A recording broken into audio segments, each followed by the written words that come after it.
Hey, welcome back. Hopefully... So we've had 2 bad days in this playthrough so far. Hopefully that's the last one. Here we go. So, to continue from last episode, the thing about Steven Universe is not that they're being released on a schedule that they want to, per se. It's that Cartoon Network is not allowing them to have the schedule that they want. Because... I mean, they can't... I mean, you can call this rumor, speculation, but Teen Titans Go definitely is stealing, like, all of Cartoon Network's attention right now. Which... I have my own opinions on that, but that's a side point. I mean... I don't know. I feel like... As a fan of the show, sometimes I feel like it gets more defense than it deserves in some of those regards. Because I don't know how true that is. Because I mean, I'm not saying in 1 week we get 4 episodes, and then we don't get anything for another like 6 months. Like I don't know. Like I mean, I'm not like a specialist of Programming schedules, but when you have a full team, you can churn out episodes faster than that. I don't know if it's a writing issue of disagreement among staff as to what direction to take the show. I don't fucking know. All I know is that the release schedule as it is, whether it's on the fault of the creators, which I personally believe is more likely, or if it is on the fault of Cartoon Network scheduling. I mean, you have to... I'm not saying this is religious fact and you should believe me, but, if it's Cartoon Network is in control, they also... decide whether or not they are allowed to even work on it. Yeah. Like, I mean, look at the, wasn't there a couple of episodes that released in, like, France months before they ever aired here? I want to say so. Or at least there was, like, information in France. Because I'm pretty sure...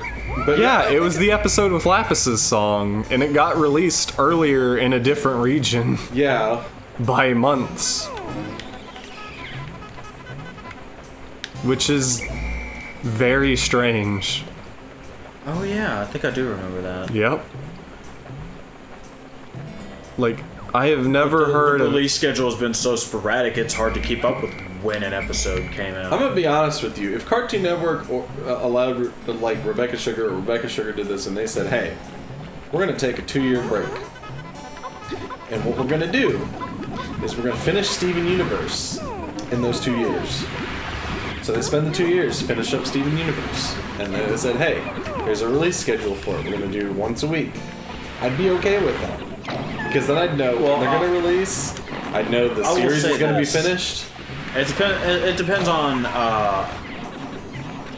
if they take a 2-year break, I want to see 2 years worth of work out of it. Not in terms of like length or anything, but...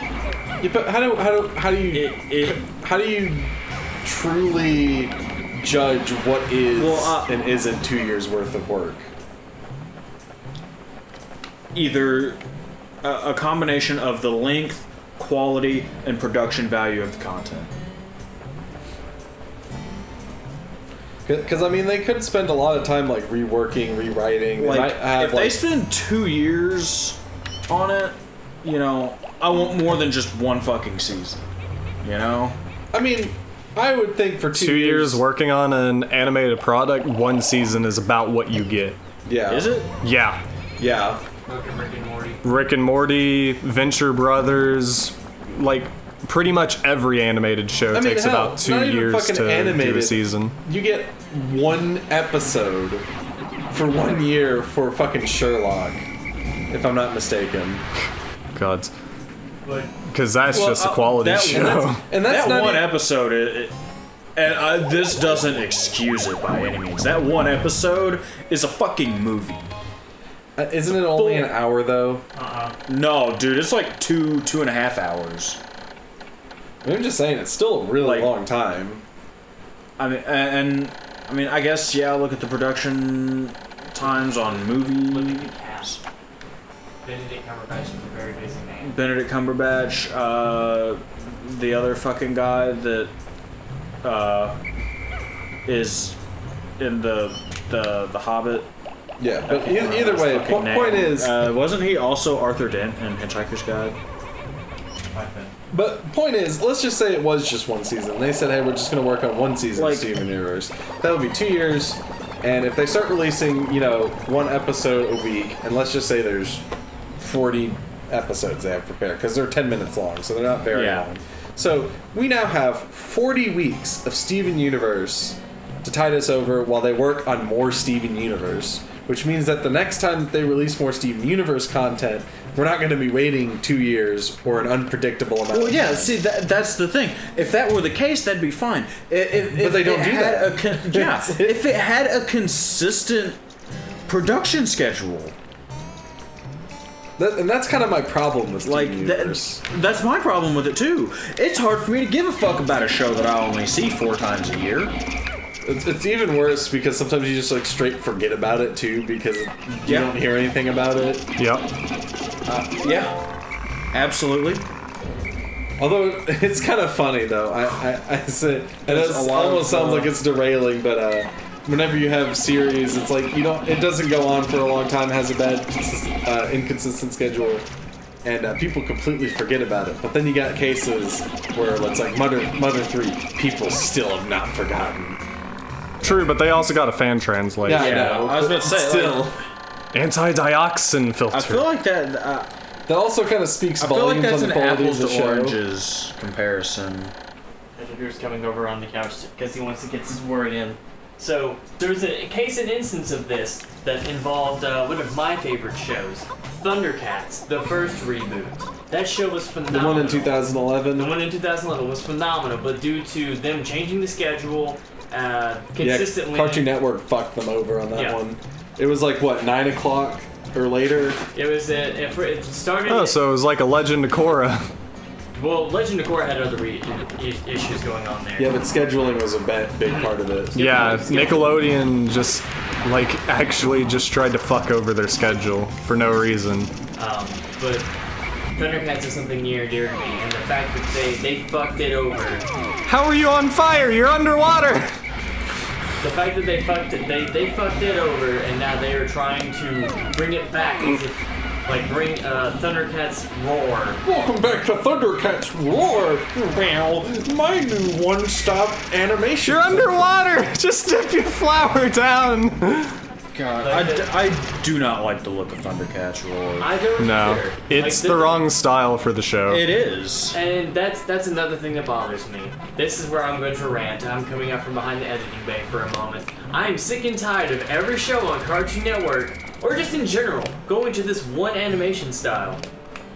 It bothers me. Okay, I'll say this. Real quick, before we continue this further, just as long as you make that statement, you're aware that shows of the past did the exact same thing. I'm okay with that, but I feel like not every show needs to follow the same animation style. I think, so here's my thing. I think the reason why it's bugging so many people nowadays is because back in the day, they were original shows that all had the same style.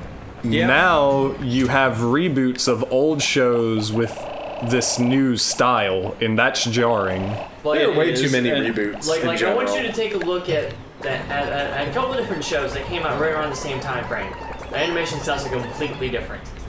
Teen Titans, Courage the Cowardly Dog, Ed, Edd and Eddy. Actually, I'd say Courage, Netta, and Eddie have somewhat similar styles. They have somewhat similar writing teams too, don't they? Courage, though, actually went into detail on a lot of things, and they actually implemented 3D Yeah. CG and everything. Like they went the extra mile. But also with Teen Titans Go, they were emulating anime. Like they were Titans, not Teen Titans. Yeah. bleh, OG Teen jeez, Titans. I said Good one. Yeah. Did I say Go? You did. That was a mistake. Yes, yeah. it was. Teen Titans had heavy anime influence. It was good. I'd say Yeah, it worked for the show. I'd say in favor for Teen Titans specifically is that while it was anime inspired, there we are, burning. that's the key thing though. Anime inspired. I would say most people would be able to tell the difference between an anime and like an American. Like it's anime, but it's still very Americanized. Yeah.